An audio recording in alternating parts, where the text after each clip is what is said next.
Senųjų knygų paslaptis pažinti mums padeda tyrėjai, bibliotekininkai ir bibliofilai. Kiekvienas iš jų turi specifinį matymo kampą ir skirtingą santykį su knyga. Polinkis į knygas, prisirišimas prie jų žinomas nuo seniausių laikų. Šis reiškinys įvardijamas kaip bibliofilija. Klausimas apie bibliofiliją yra labai platus. Jeigu taip norim paprastai, santūriai ir trumpai atsakyti, tai yra knygų meilė. Bet, kodėl knygų meilė? Pats graikų kalbos žodis tą reiškia fileo mylėti, o biblijon yra knyga. Jeigu paklaustumėt bet kurio smarkiai įdomiai daug skaitančio žmogaus, ar jis bibliofilas, tai vieni gal irgi sakytų, taip, mėgstu knygas ir aš esu bibliofilas.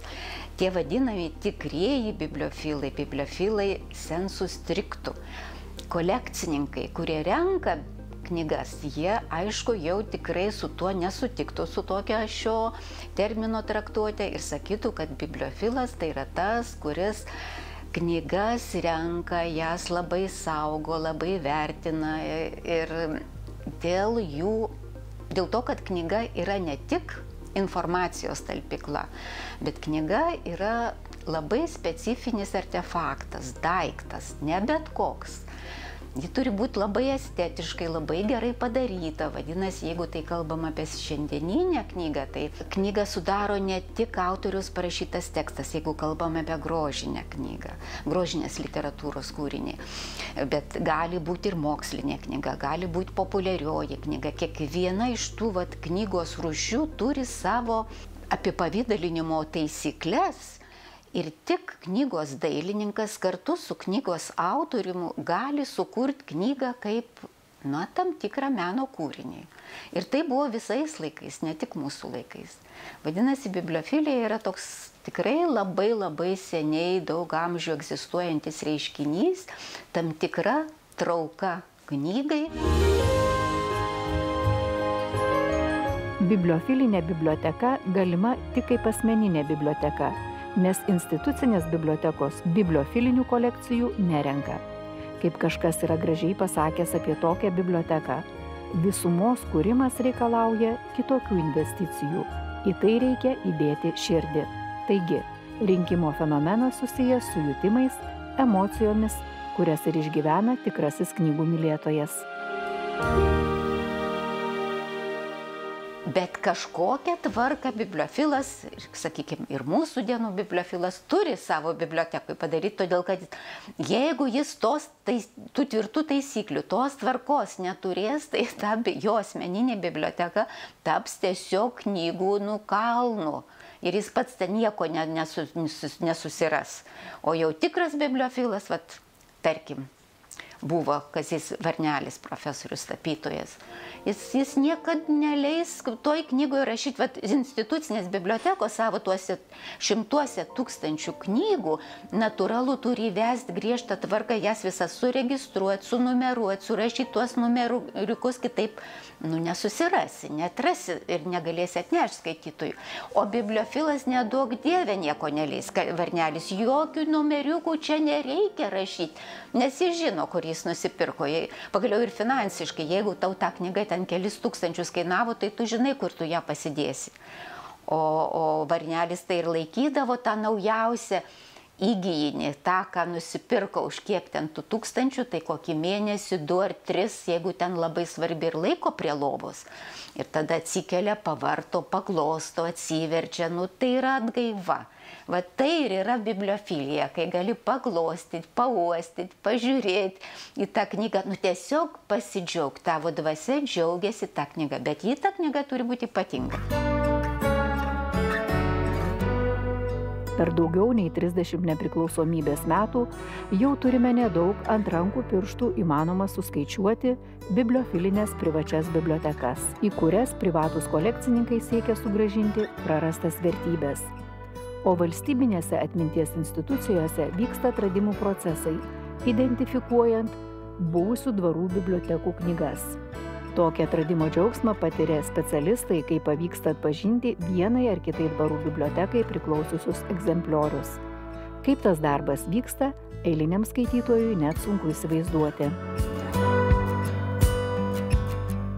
Toks tikrai sudėtingas dalykas, lentynėlės, kurioje būtų sudėta, tarkim, vien knygos iš vieno ar kito dvaro, vieno ar kito prieš kelis šimtmečius gyvavusių bibliofilų asmeninės bibliotekos tikrai nėra.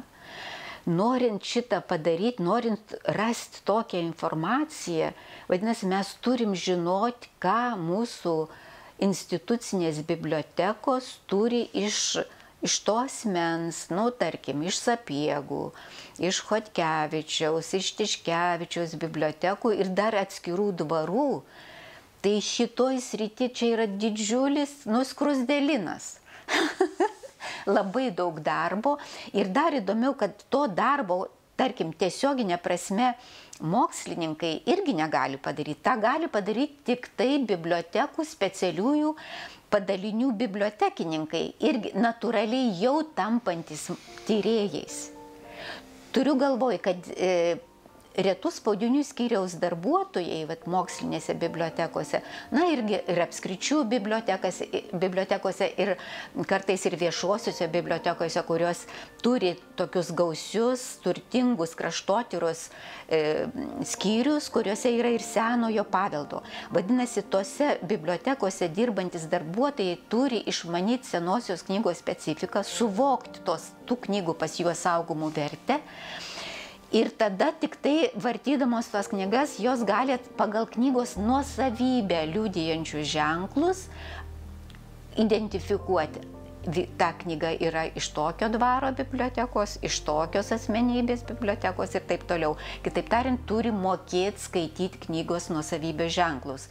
Tai yra ekslibrisus, super ekslibrisus, antspaudos, knygos nuosavybės rankraštinius įrašus. Ir čia iš tikrųjų labai daug lemia tą tiesiog bibliotekoje dirbančio tyrėjo kvalifikaciją.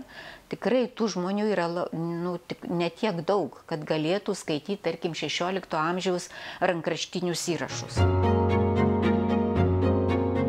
2023 metų paroda Nepažintas senųjų knygų pasaulis suvienijo net kelių atminties institucijų specialistus, ieškant bibliotekų fonduose nežinomų ar tik galimai esančių knygų iš 9 Lietuvos Didžiosios kunigaikštystės giminių bibliotekų. Atlikti tyrimo darbai pranoko lūkesčius ir bendras informacijos laukas gerokai pasipildė naujomis žiniomis apie senąsias dvarų bibliotekas.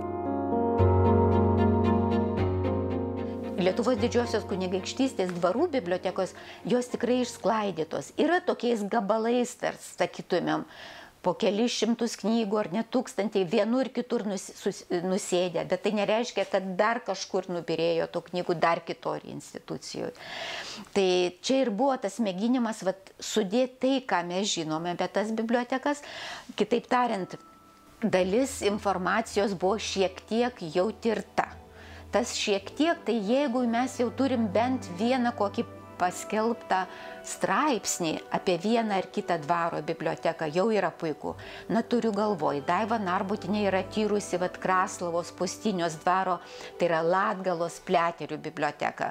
Ji jau paskelbė straipsnį. Tai informaciją mes turim. Jadvyga Misiūnienė yra tyrus Kosakovskio, Oginskių bibliotekas, kuriuose saugomas dabar Lietuvos nacionalinė Martyno Mažvydo bibliotekose. Universiteto biblioteka jau yra išleidusi katalogą Leono Sapiegos ir 3 jo sūnų, ypatinga Kazimiero Leono Sapiegos biblioteka. Žodžiu, mes jau turim tam tikros informacijos. Tai integruojam tą informaciją, bet kitas kelias buvo. Tai ir čia daugiausia Vrublevskių biblioteka ant savo pečių pasiėmė tą sunkesnį kelią ruošiant tą parodą. Kai mes žinom, kad mūsų saugyklos yra labai daug knygų, tiesiog dirbant su tomis knygomis, Simona Jaskelevičiūtė štai sako, kiek čia daug pas mus yra Lopacinskių bibliotekos knygų iš Kairėnų, bet nieko apie tą biblioteką nėra skelbta. Parodoje Nepažintas senųjų knygų paveldas Vrublevskių bibliotekos tyrėjai pristatė Livonijos grafų Brojel Pliaterių šakos Pustinios dvaro biblioteką. Pustynė vietovė dabartinėje Latvijoje, Latgalos regione, Kraslavos rajone. Kraslavoje, Pustynėje ir kitose Latgalos vietovėse Breuil pliateriai turėjo savo dvarų. Dinastinė Pustynios dvaro biblioteka kelis šimtmečius buvo rinkta įvairių Breuil pliaterių giminės atstovų. Pliaterių biblioteka iškilo 18 amžiaus viduryje. Būtent šita biblioteka, apie kurią mes dabar kalbėsime. O mes kalbėsime apie Pustynios biblioteką, kuri savo istorija yra susijusi su Kraslavos dvaru.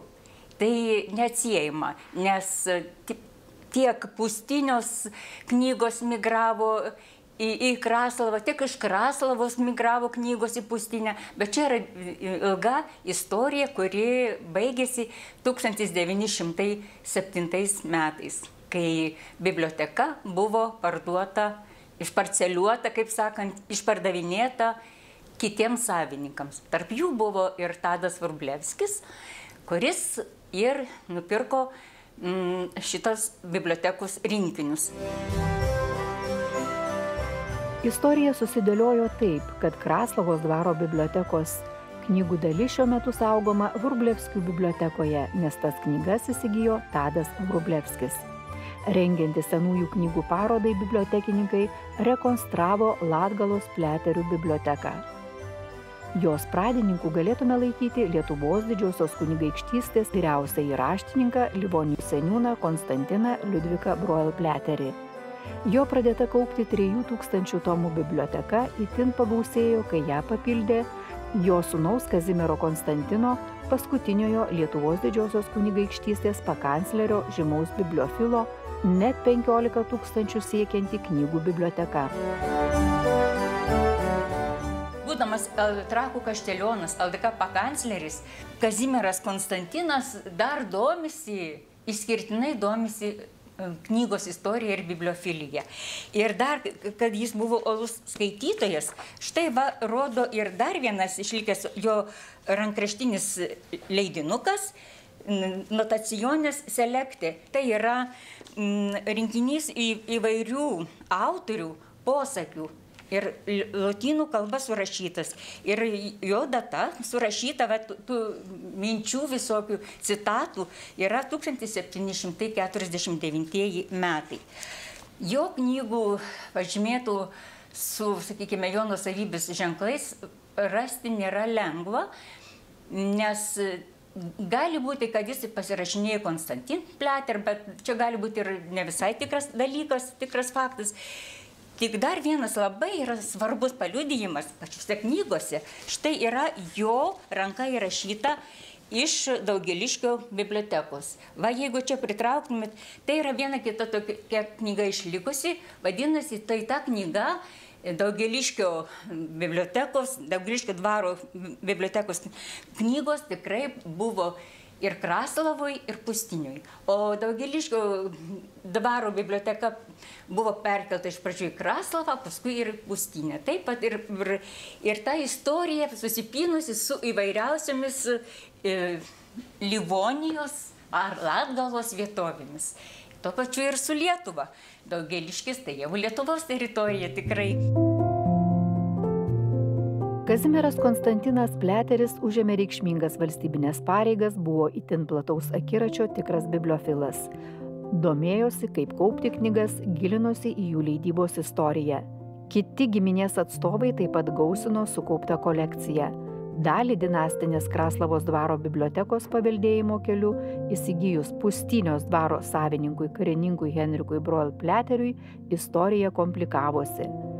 Nes šis giminės atstovas nebuvo atsakingas knygų mylėtojas, nors kaip tikras bibliofilas Henrikas turėjo savo knygoms specialiai sukurtą puošnų ekslibrisą. Pagal XIX amžiaus pabaigos, XX amžiaus pradžios sudarytą Kraslavos dvaro bibliotekos katalogą matome, kad surašyta daugiau kaip 8000 knygų. Nurodytas kai kurių knygų retumo laipsnis, buvo suprasta bibliofilinė jų vertė. Pliateriai išgarsėjo kaip tikri bibliofilai. Jų sukauptoje bibliotekoje buvo daug vertingų meno leidinių, žemėlapių, itin retų lituaninių knygų. tuo laiku katalogai bibliotekų buvo neretenybė. Daug kas kaupė savo bibliotekas, beje, jau net nuo 17 amžiaus, darė arba sąrašus, arba kitokių pavydalų fiksavo savo turimus leidinius. Na ir čia yra, kaip matote, kas čia yra sužymėta, viskas būtent ir liudija kaip bibliofilo veikla.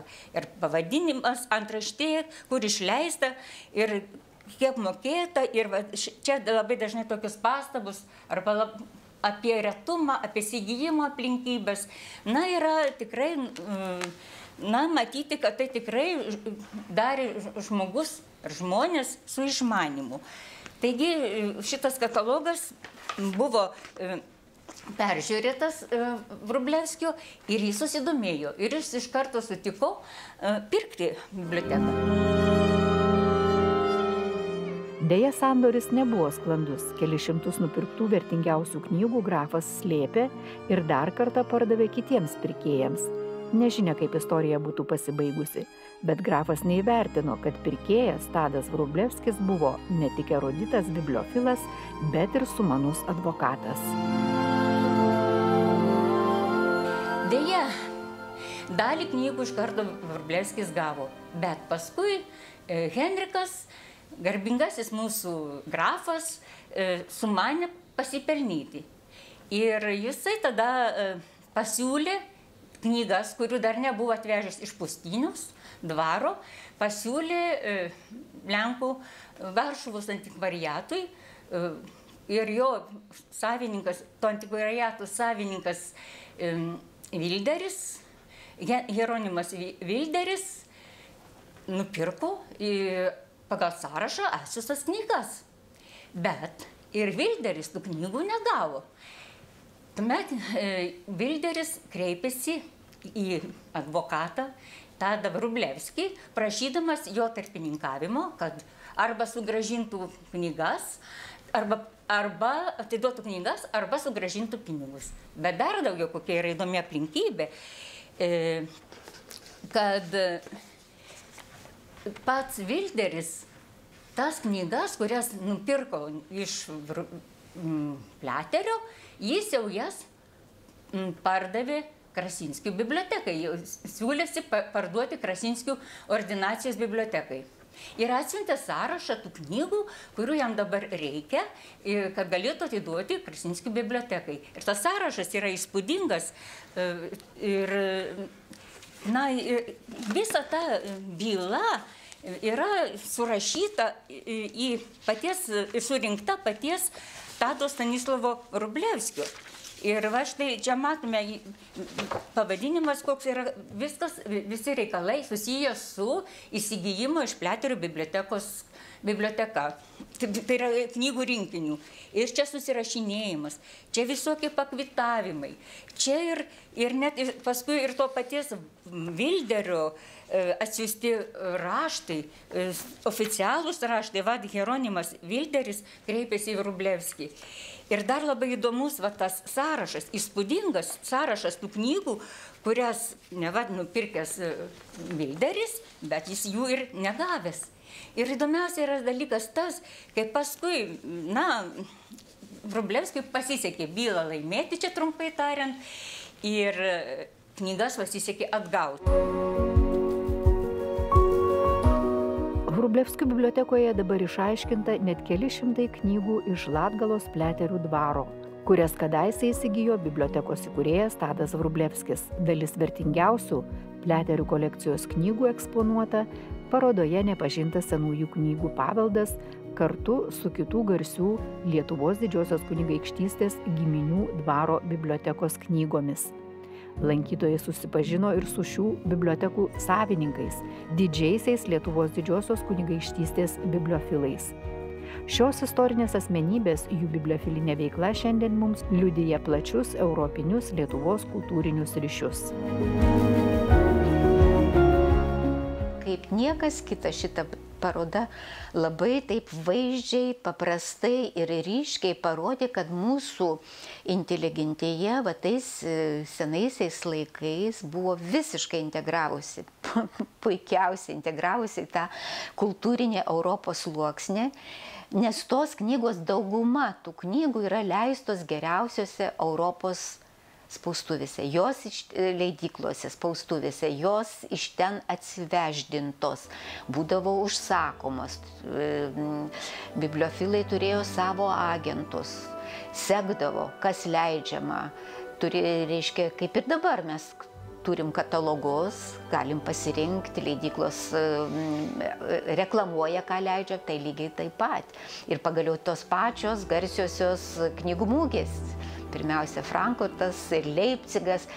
Reiškia, mūsų aristokratai buvo visiškai žinojo tą knygų leidybos pulsą, puikiausiai juo naudojosi.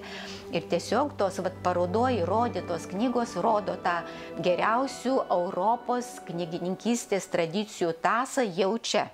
Reiškia, mes matom, kas tuo metu leidžiama Europoje ir matom, kad ta knyga buvo Kairėnuose ar Astrave ar Plungėj ir skaitoma, nes knygos nuosavybės yra pagaliau net įrišama. Pavyzdžiui, Oginskio žmona įsiriša savo knygas Paryžiuje ir ten knygrišys 840 metais įspaudžia tą knygą, reiškia, tam laikui būdingų knygrišystės stiliumi, ta knyga yra gražiai įrišama, paauksinama ir dabar tviska tais auksintais kraštais.